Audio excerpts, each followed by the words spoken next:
Assalamualaikum warahmatullahi wabarakatuh. Yang terhormat Bapak Mukhlisin selaku dosen pengampu mata kuliah Perbandingan Hukum Perdata dan kawan-kawan haji sekalian yang berbahagia. Perkenalkan, saya Tia Mariana dan rekan saya Danang Bagus Diantoro. Di sini saya akan mempresentasikan apa itu lembaga hukum perdata.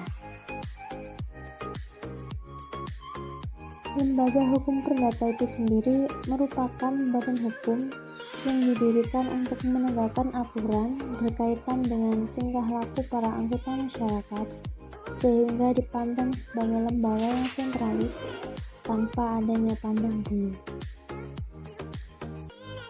Pengertian lembaga hukum menurut para ahli ada 4. Yang pertama, menurut E. Utrecht, pengertian badan hukum adalah badan yang menurut hukum berkuasa atau berwenang menjadi pendukung hak. Selanjutnya dijelaskan bahwa badan hukum adalah setiap pendukung hak yang tidak berjiwa atau yang tidak tepat bukan manusia.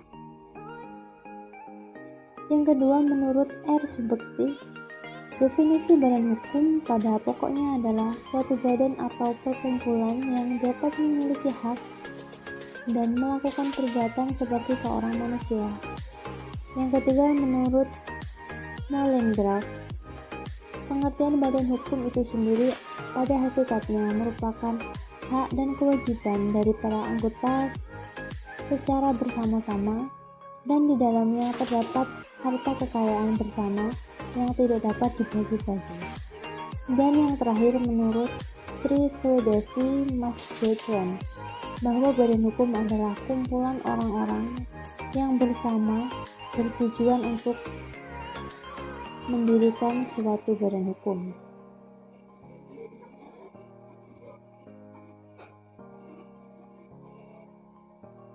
Manfaat atau kegunaan mempelajari perbandingan hukum perdata. Yang pertama, mendapatkan gambaran tentang berbagai sistem hukum perdata yang berlaku di berbagai negara. Yang kedua, untuk memperluas atau menambah pengetahuan kita mengenai sistem hukum yang berlaku di negara lain. Yang ketiga, untuk membantu membentuk hukum nasional.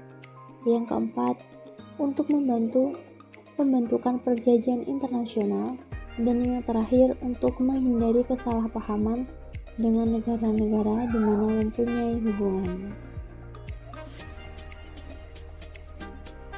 Perbandingan lembaga hukum perdata. Yang pertama, berdasarkan terjadinya, dan yang kedua, lapangan pekerjaan dari badan hukum itu, yaitu lapangan pekerjaan untuk kepentingan umum atau tidak. Jika untuk kepentingan umum, maka badan hukum itu adalah badan hukum publik. Tetapi jika menentukan perbedaan antara badan hukum publik dan badan hukum perdata,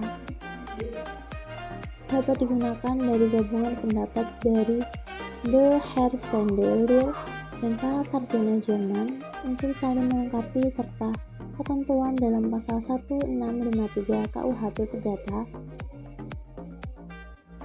Sekian presentasi dari kami, kurang dan lebihnya kami mohon maaf. Wassalamualaikum warahmatullahi wabarakatuh.